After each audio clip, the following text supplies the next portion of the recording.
This guy is actually cool now.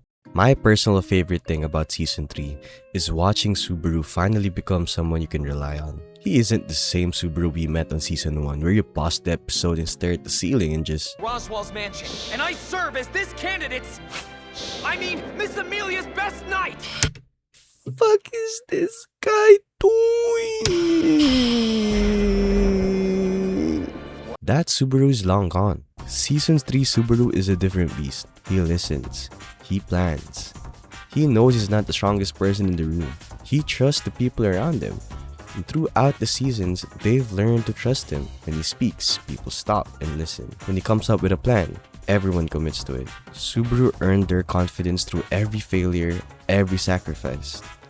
It's the payoff for years of watching him become someone worthy of everyone's trust.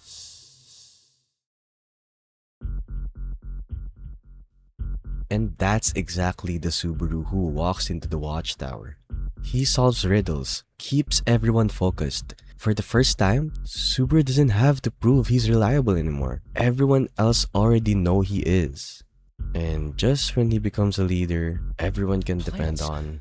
Hold on, so does this mean... Subaru? I've been summoned across the universe to another world! The leader we spent an entire season watching disappears and becomes Daniel. After multiple seasons of dying, we saw him slowly piece together the problems he had to face. But now, we are literally back to zero. The whole gang thinks he's now unreliable. The people around him are now saying he's dead weight. They don't know this is a 10 out of 10 episode on IMDb, but because Subaru has no idea what Return by Death is, he's experiencing it for the very first time again. お前は誰だ?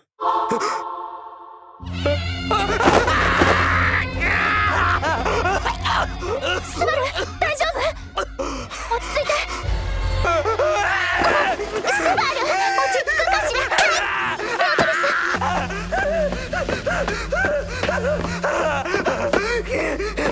It repeats, word for word. People are alive when you just saw them die moments ago. Everything repeats, and the only person who remembers any of Subaru's memories is you. Subaru doesn't understand why him. He doesn't remember dying has become part of his life. To him, Just kill you.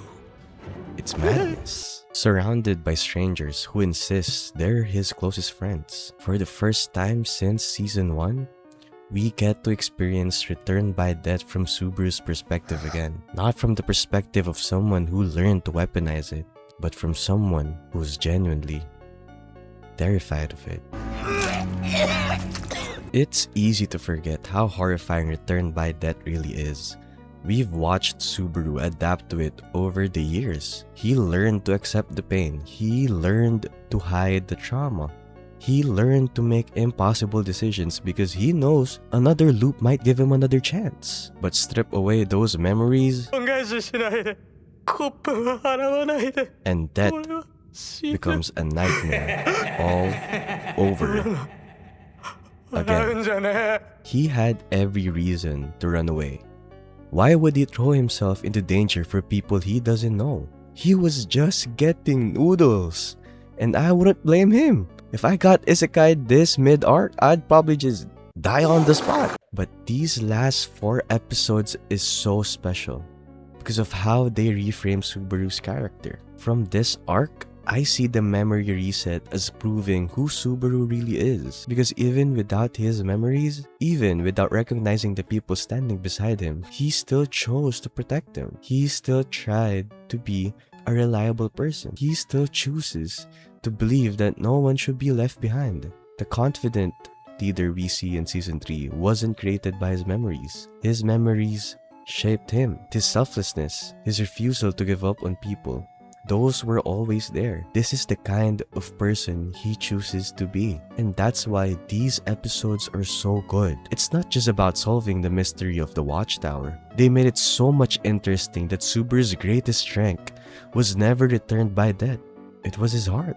What I love about these episodes is that they prove something I don't think any other arc could, and that Subaru was never defined by return by death. He was never defined by his memories. He was defined by the choices he made, because that's who Subaru really is. The memories helped him grow. The suffering made him wiser, but return by death never created the person underneath. One of my favorite moments in these last episodes is a conversation when Emilia starts telling him about the person he used to be. The very first time that you and I met was in the capital at a place called the Loot House. At the time, my insignia, which is something really important to me, was stolen by Felt. We knew we had to find a way to get it back, and Puck and I were panicking. Then, once we chased Felt down, Meili's older sister came after me. But you saved my life as a stranger. That's it. That's how you and I first met each other. Remember? It's heartbreaking. He can't remember anything. Emilia talks about him with so much admiration. But somehow, she sees Subaru that everyone else has come to love. The Subaru who carries the impossible burdens without asking for recognition. And for the very first time, we hear Subaru's story from Emilia. Someone who truly admires him. Give me a break. Could you be any more out of your league, bro? Seriously, where do you get off aiming so high? How does a loser like you end up with a beauty like her? Again, my name is Emilia. Only Emilia.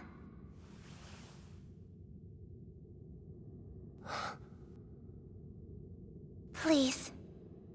I'd love if you'd tell me your name. Now, it's not about recovering lost memories, but about discovering that the people who love you sometimes see the best version of you, long before you ever see it yourself. It's about revealing who someone was all along. Alright, my name is Subaru Natsuki. The man Julius trusted. Beatrice believed in. Echidna forgave. And you, Emilia, hoped for. If the name of that man who's earned that is Subaru Natsuki, then I am Subaru Natsuki. I want to help Emilia and everyone else. I want to save them from this tower. If that's something Subaru Natsuki can do, I'm going to do it. Thank you, Emilia, for letting me believe that for myself. Subaru.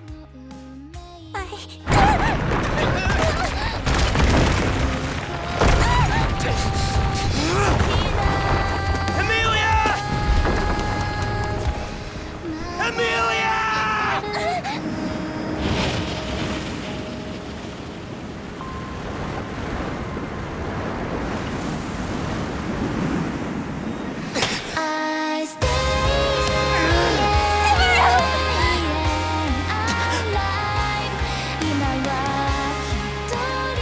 Is this gonna end with us getting swallowed up by that? No, this is not the end. This is going to be where it finally begins. I will remember. I'll remember everything.